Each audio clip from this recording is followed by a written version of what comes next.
Hello everyone, welcome back to the channel.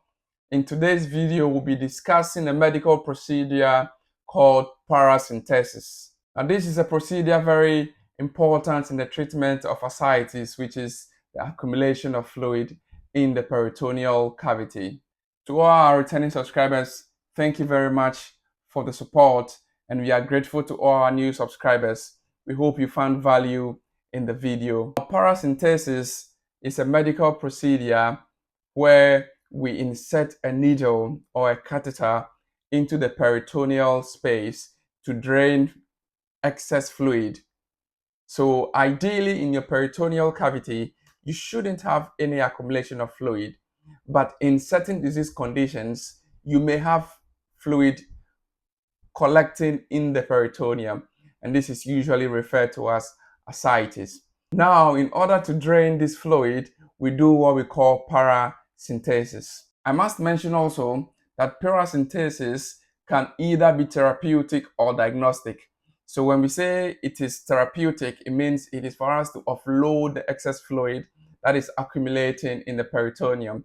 And for diagnostic purposes, we just want to collect a sample of the fluid for analysis. What we can gain from taking fluid samples will be that we can be able to identify what caused the ascites. We can also evaluate for the presence of an infection or sometimes the presence of a cancer.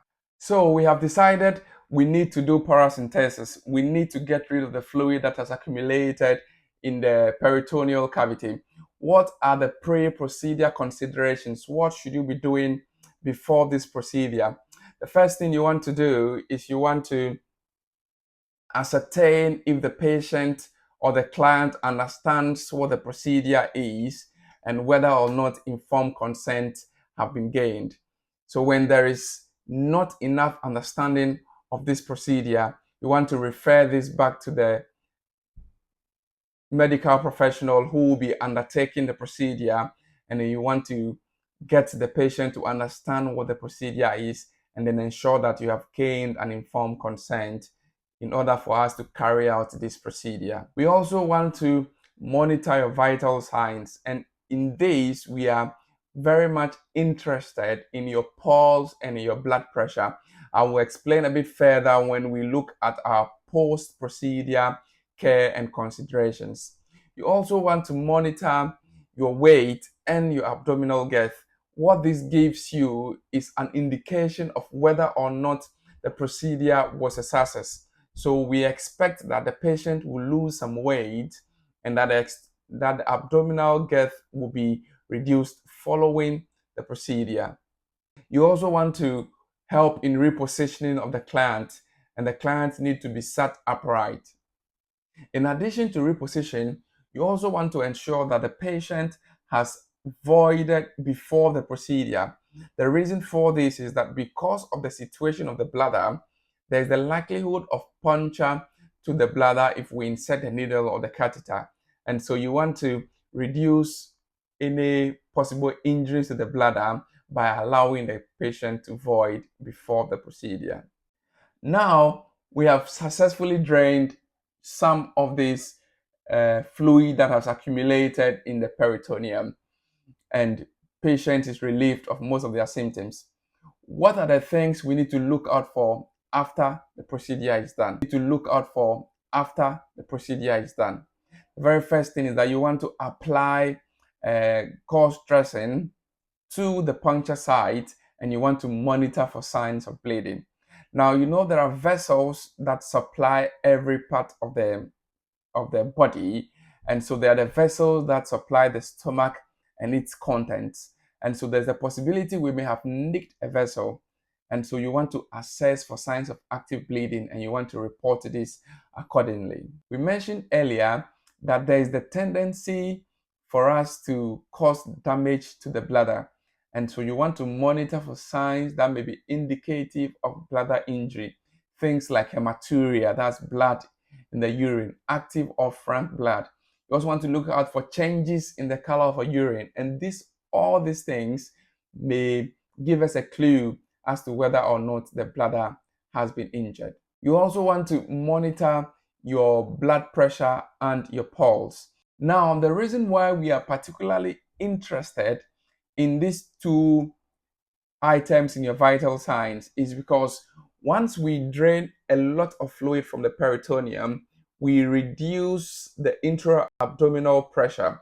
So once you reduce the intra-abdominal pressure significantly, what happens is that there is vessel dilation. And when there's massive vessel dilation, which is very prompt, what happens is that your patient is likely going to go into shock. And then for us to determine whether the patient is going into shock, the two main vital signs we need is the pulse, because the pulse will be rising whilst your blood pressure is dropping. So you want to keep an eye on these two elements of the vital signs, just so we are able to determine whether or not our patient is entering the stages of shock. You also want to look out for hypovolemia and electrolyte loss. Now, the fluid that may have accumulated in the peritoneum may actually contain some electrolytes. And so once you've taken or getting rid of that fluid, you need to constantly keep an eye on your electrolytes, just so we are able to monitor to prevent any electrolyte imbalances. The other thing you want to do is to also monitor your abdominal girth and weight. Now, we mentioned that these are very important indicators to see how successful the procedure has been. So you want to keep an eye on your abdominal girth and your weight, which we all expect to have reduced following the procedure. Now, in most cases, when we do paracentesis, we take samples. What you want to do as a nurse is to send off the samples quickly. Now, we say quickly because when you delay sending off the samples to the lab, we can have some chemical or cell deterioration, which can give us false positives. And so we want to quickly send off these samples to the lab. You also want to document the event findings, just because documentation is one of the most important aspects of patient care. The last thing you want to do is that you want to actually educate the client on the things they need to report should they experience, which may be indicative of an adverse reaction. So in today's video, we quickly look at what paracentesis is, and we say it is just a procedure that allows us to take off fluid from the peritoneal cavity. We looked at our pre-procedure and our post-procedure care or considerations. One of the things we mentioned is that our weight and our abdominal girth are very important, both in the pre-op and in the post-op phases. And you also want to keep an eye on your blood pressure as well as your pulse, because this is indicative of a patient going into shock, which is one of the most common complications of having had a paracentesis. Thank you all for watching today's video.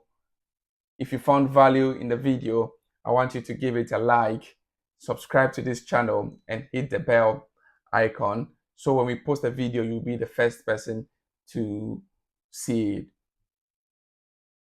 Thank you for staying this far, and we'll see you in the next video.